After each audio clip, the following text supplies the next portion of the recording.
اهلا بيكم في فيديو جديد من فيديوهاتنا. النهارده هنكمل سلسله التفصيل، وزي ما خدنا قبل كده رسم باترونات كتيره وموديلات كتيره من الجيب كلها موجوده على القناه. هناخد النهارده كورساج مسطح اساسي. زي ما قلنا قبل كده ان احنا بنجيب كراسه سكتش زي دي كده عشان نحتفظ بالحاجه بتاعتنا ونرجع لها في اي وقت. وبنجيب كمان نعمل ايه، بنعمل منها مسطره من نفس الورقه دي، بنعمل منها مسطره زي دي كده عشان نعرف نشتغل بيها. وبرده الفيديو بتاعها موجود على القناه هيظهر لكم دلوقتي. اول حاجه هنحتاجها في الكورساج المقاسات اللي هنحتاجها هي دوران الرقبه. برضو هترجعوا لفيديو طريقه اخذ المقاسات موجود برضو هظهر لكم دلوقتي في الفيديو. عندنا دوران الرقبة ودوران الصدر، دوران الوسط، ودوران الهنش، وطول الظهر وطول الكتف وعرض الظهر وطول الجنب. حردة الخلف والامام اللي هم الحردة بتاعة الرقبة بنجيبهم ازاي؟ ان احنا بنجيب دوران الرقبة بنقسمه على 5.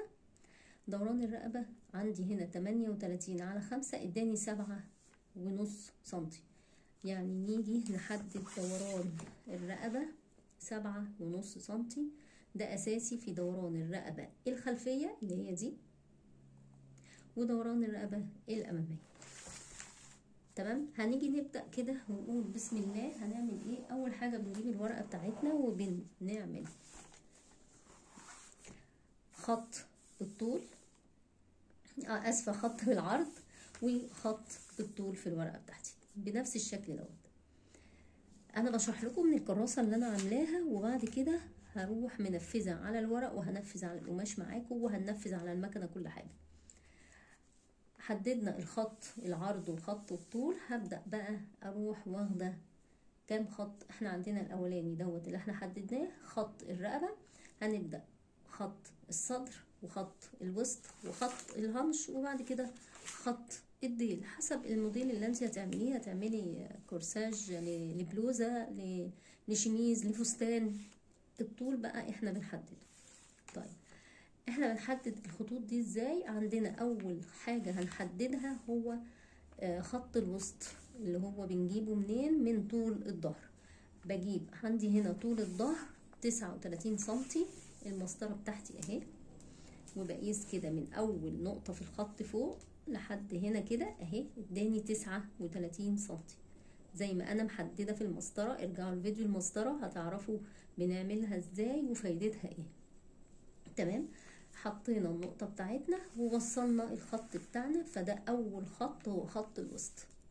طب هجيب خط الصدر ازاي؟ ان انا بقسم خط الطول، مسافه طول الظهر، اسفه، الطول ده كله من اول النقطه دي، من اول نقطه الرقبه لحد نقطه الوسط، بقسمه بالنص، يعني بقسمها على 2.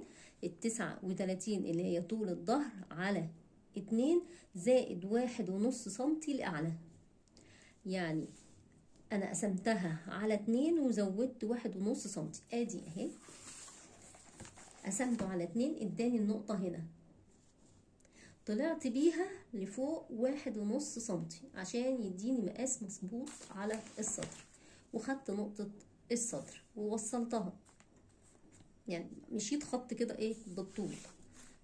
تمام، بعد كده باخد طول الجنب، وعندي هنا طول الجنب 20 سنتي، وبناخده من نقطة الوسط وننزل 20 سنتي يديني خط الهنش. وبعد كده باخد الطول اللي انا عايزاه، اذا كان شميز، بلوزة، دريس، باخد من اول نقطة الرقبة لحد الطول اللي انا محتاجاه. تمام كده.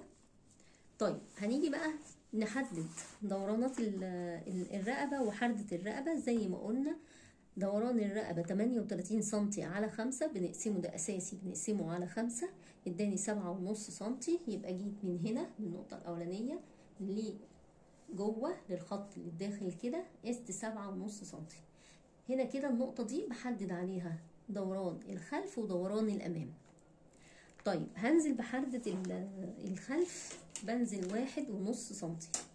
باجي من هنا كده من النقطة دي للنقطة دي 1.5 سنتي، وببتدي بالكيرف بتاعي اوصلها بنقطة 7.5 سنتي اللي عندي اهي بالشكل ده.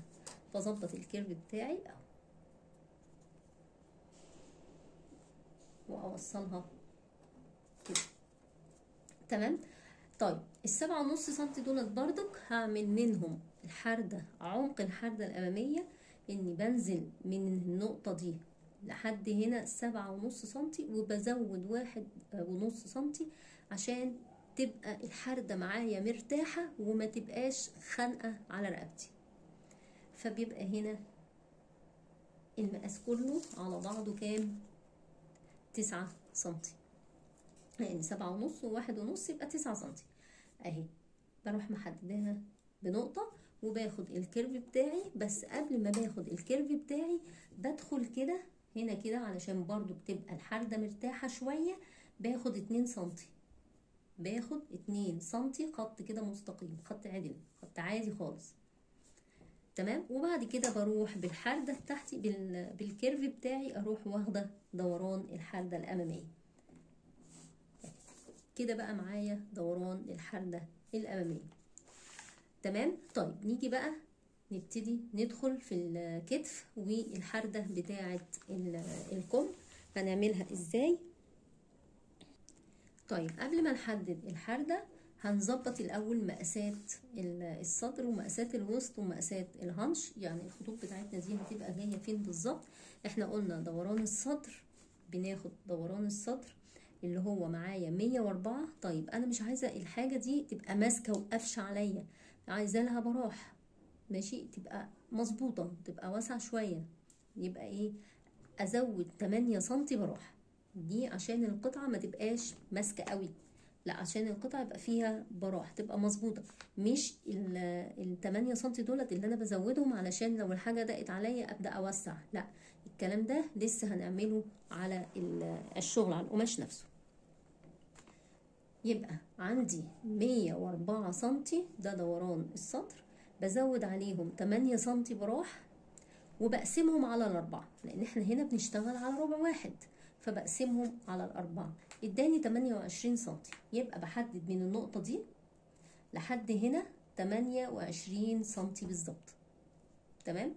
نفس الحكاية في خط الوسط، عندي دوران الوسط 96 سنتي، بزود عليهم 8 سنتي براح وبقسمهم على الأربعة علشان برضو احنا بنشتغل في ربع واحد، بيديني 26 سنتي. نفس الحكاية باخد من أول النقطة اللي احنا حددناها هنا لحد هنا اداني 26 سنتي، وباخد الخط بتاعي وبظبط مقاساتي.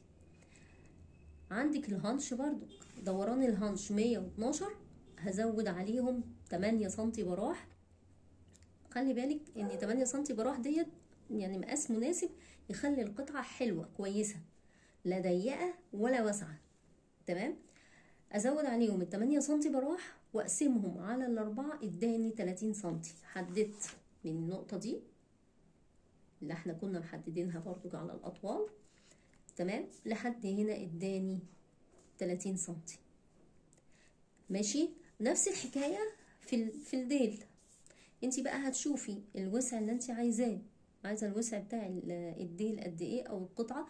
عامه لو بلوزه او شميز بتاخدي نفس الوسع بتاع العرض بتاع خط الهنش.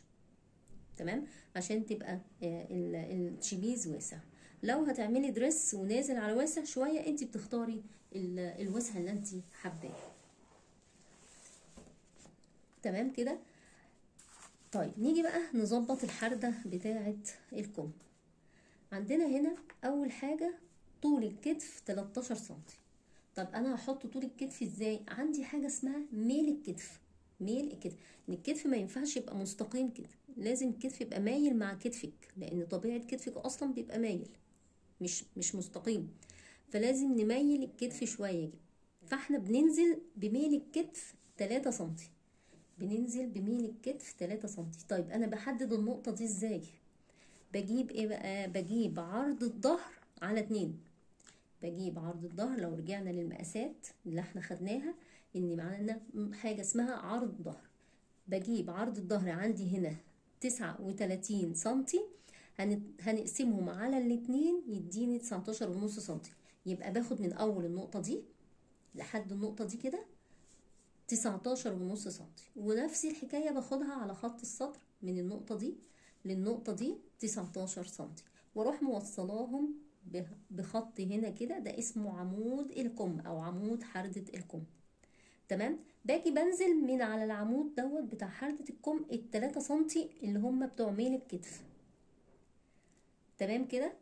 ببتدي بقى اخد المسطره بتاعتي من اول هنا الحرده، من عند النقطه بتاعت حرده الرقبه، وابتدي اقيس ال13 سنتي وانا نازله على ال3 سنتي اللي انا حددتهم هنا.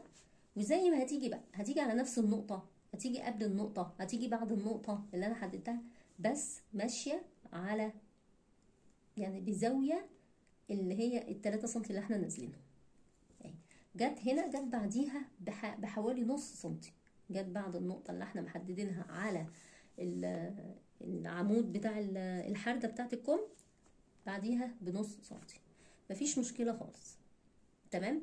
هاجي بقى اجيب الكيرف بتاعي وابتدي اروح موصلة النقطة بتاعت الحردة بتاعت الكم، واروح موصلها من اول النقطة دي بتاعت الكتف لحد نقطة الصدر، واروح موصلاها بالكيرف بتاعي اهي، اوصلها كده بالكيرف بتاعي اهي. تمام كده. كده معانا حردة الكم، كده معانا حردة الكم الخلفية اللي هي دي الاولانية، دي حردة الكم الخلفية. عندنا طبعا في فرق بين حردة الكم الخلفية وحردة الكم الامامية، لان عندنا جسمنا من قدام مش زي من ورا، فلازم الحردة بتاعت الكم تبقى مظبوطة علشان ما يديكيش كم مشدود لورا وما بقاش مظبوط. تمام. احنا حددنا اول حاجة ان احنا وصلنا بالكيرف النقطة دي للنقطة دي. تمام. طيب نيجي بقى نعمل حردة الكم الامامية ازاي. بنيجي من على العمود اللي احنا قلنا عليه، العمود اللي احنا رسمناه في الاول خالص اللي هو 19.5 سنتي، العمود ده. تمام. بنطلع من عند خط الصدر 7 سنتي لفوق، 7 سنتي اهي حددناها. تمام كده. وبدخل من عند النقطة اللي انا حددتها دي 1.5 سنتي، بدخل من النقطة اللي انا حددتها على عمود الحردة ده 1.5 سنتي، بدخلها لجوه مش لبره، بدخلها لجوه. تمام. وبعد كده بروح موصلة بالكيرف بتاعي ال3 نقط دول ببعض، النقطة الأولانية اللي هي بتاعت مين الكتف بالنقطة اللي احنا حددناها بعد ما طلعنا 7 سنتي ودخلنا 1.5 سنتي، والنقطة الأخيرة اللي هي نهاية خط الصدر، بروح موصلاهم ال3 ببعض بنفس الشكل ده، فاداني الحردة الداخلية اللي هي الحردة الأمامية. يبقى اللي جوه دي الحردة الأمامية، اللي بره دي الحردة الخلفية. ودي كده كان الكورساج المسطح الأساسي، مفهوش أي بنس، مفهوش أي تعديلات، مفهوش أي حاجة، بأبسط طريقة وبأسهل ما يكون. تابعوني وشوفوا فيديوهات القناة وقولوا لي رأيكم، ودعموني بكومنتاتكم وبالاشتراك في القناة وتفعيل زر الجرس عشان يوصل لكم كل جديد. ان شاء الله الفيديو الجاي هنرسم بقى الكورساج على الورق وهننفذه على القماش. شكرا ليكم وشكرا لمتابعتكم.